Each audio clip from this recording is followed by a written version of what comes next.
I thought I'd start with something you wrote in your new book.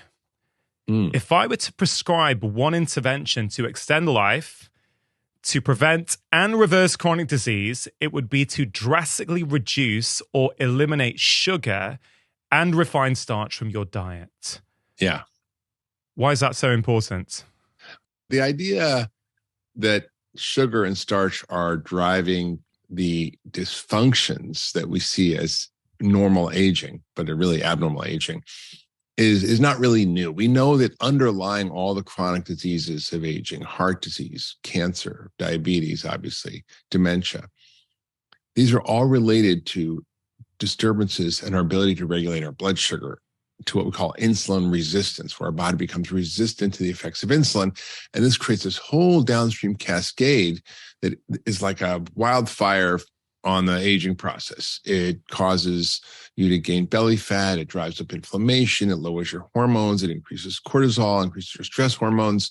It actually also causes abnormal cholesterol, fatty liver, all sorts of problems. It shrinks your hippocampus in your brain, fuels cancer cells. I mean, it is the nightmare if you want to be someone who's healthy and healthy for a long time. I mean, the idea basically is to have your lifespan, which is how long you're alive, be equal to your health span, which is how many years of your life you're healthy. And for most people, they're about 20 years short on the health span in their lifespan.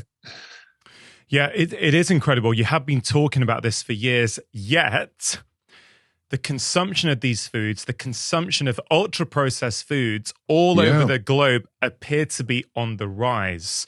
So can you talk to us a little bit about ultra-processed foods? What are they exactly, and why are they so problematic for our health? Well, historically, we've evolved eating foods in their original states in the complex matrix of fiber, vitamins, minerals, protein, fat, and carbohydrates. And they're in a rich array of phytochemicals and other matrices that make our bodies be able to manage and handle these things. Ultra-processed foods are essentially food-like substances that are made from highly processed ingredients from some commodity crops, soy, wheat, and corn mostly, that are then turned into all sizes, shapes, colors of chemically extruded substances that bear no resemblance to the original form and cause all sorts of havoc in our biology, aside from all the preservatives, additives, thickeners, artificial sweeteners, things that are also problematic for health. But just the processing of the food itself in a way that pulverizes it into something that isn't resembling food at all and then reassembles it in a way that actually is harmful to our biology. It's quickly absorbed. It sends signals to our biology that we're not getting any real food. In fact, people who eat ultra-processed food, if given, compared to and this is a controlled trial where they gave people either ultra-processed food or they gave them whole food and the same amount of food they could sort of eat as much as they wanted, the people who had the ultra-processed food ate 500 calories more a day. That's basically the equivalent to gaining a pound a week or 52 pounds a year. So it's no wonder we're such an obese society, increasingly in the UK. I think the United States has you beat a little bit, but not by much. I think the reality is that this ultra-processed food is driving so much of the challenges we see in our society. For every 10% of your diet that's ultra-processed food, your risk of death goes up by 14%. And in America, 60% of our diet is ultra-processed food. In kids, it's almost 70% of their diet. This is just a deadly combination that not only causes long-term problems of, shorter lifespan, and we're seeing our life expectancy go down, but also immediate problems of all sorts of conditions that we now know are related to the starch and sugar, whether it's fatty liver in kids that need liver transplants or kids who are, having heart attacks at 20 years old because of this. I mean, it's really pretty frightening.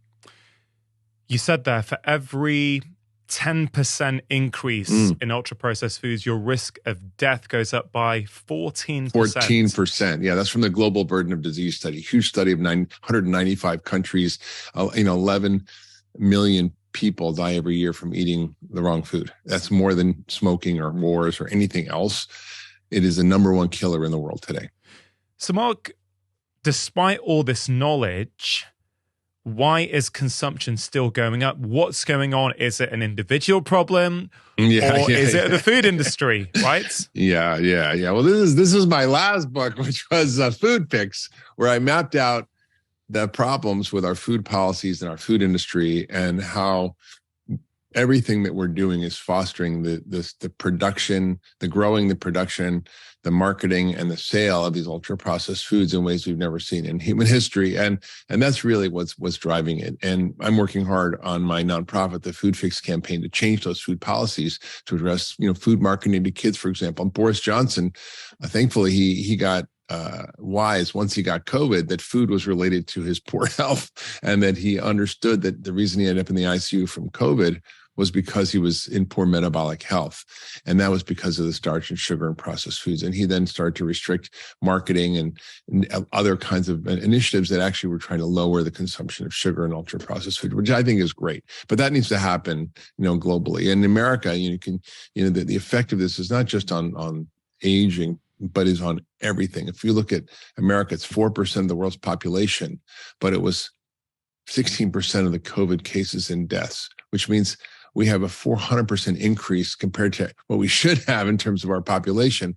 Why is that? Because COVID hit a population that was pre-inflamed, that was metabolically unhealthy, and that was at high risk for having complications and death from COVID. And that's why we're not, because we have a crappy healthcare system. We spend more than any other country by double, and yet we did the worst. Yeah. In your experience, Mark, and you have been, you've seen tens of thousands of patients over maybe 3 decades now, a long time. I'm scared to say that I started medical school 40 years ago this fall. Well, one of the reasons I actually love talking to you, Mark, is because you have been a practicing clinician for so long. You have real world experience with patients. And as much as we both enjoy talking to researchers, it can be very interesting to learn about new research. But I think there is something special, certainly for me, about talking to clinicians, because the research doesn't always apply to that person in front of you. But what are some of the common traps that people fall into, would you say, when they're trying to choose their food? For example, what are some foods that maybe people think are healthy from the way that they're marketed, but actually are causing them short-term and long-term problems? That's a great question. I think, to more directly answer your question, which I indirectly answered about whose responsibility is it? Is it a personal responsibility that we need to just all eat less and exercise more? Or is there something else going on? And there's something else going on, which is that we are highly addicted to these foods. They're designed to hijack our brain chemistry, our hormones, our metabolism, and they do a very good job at that. And so we have to realize that there is some level of personal responsibility, but there's also the food environment and the food that's available and the compounds that are in the food that hijack our biology. So that I think is important to understand, to not blame the person who's overweight. That is one of the most, I think, damaging things that we do as a medical profession, as nutritionists, in our health policy. It's certainly the mantra of food companies, which is there's no good and bad calories. It's all about moderation. And if you want to sort of have Coca-Cola or Pepsi and it's part of your caloric intake, that's okay. And that's just a bunch of nonsense. As far as the foods that we think are okay that aren't okay, well, I think maybe we sort of don't understand when we see things like whole grains, that actually a lot of the whole grain foods out there are highly processed whole grains that are, put in Cheerios or Frosted Flakes. So we have, Frosted Flakes with extra, whole grains in them. It just is insane. I think we need to be very careful of food marketing and food labeling. If you want to have food, try to have it in its original form. Whole grains are actually that whole grains, and you can cook them yourself at home. And that's really important to not fall for these sort of marketing claims. I think also low fat is a terrible thing that we should be avoiding. I think a lot of low fat foods are high in sugar. And that was really the damaging message of the 90s with the food pyramid in America, where we were told to eat 6 to 11 servings of bread, rice, cereal, and pasta a day and cut our fat consumption. And we did that. And subsequently became increasingly obese around the globe because of that advice that was really shared globally. So there's some really simple things like avoid low fat foods, eat good fats, and don't fall for false marketing labels where it says it's healthy for you if it's a processed food. Yeah, I definitely agree. Breakfast cereals are a huge culprit, I think. Oh, God. The majority of breakfast cereals, not all of them, but the majority are probably not helping people. They're certainly not helping them start the day. They're probably putting them on a blood sugar roller coaster right from the start of the day. Yeah. But can I just clarify, Mark, what you said on low fat there?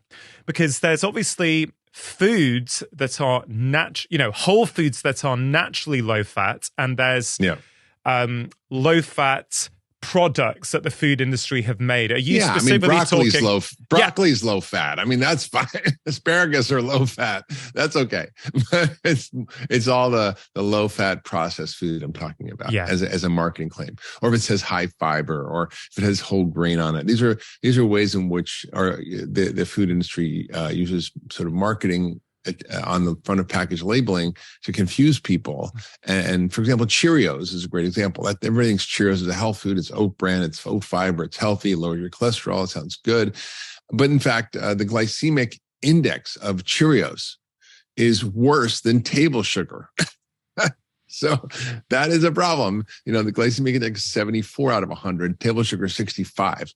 So I think we have to be very careful when we kind of eat these foods and how they impact our blood sugar. It's really important for us to understand that, how food affects our blood sugar, as we discussed at the outset of the podcast, is the most important determinant of our long-term health and well-being, including things like depression, fertility, acne, all sorts of problems that aren't just about heart attacks, strokes, cancer, dementia, and diabetes.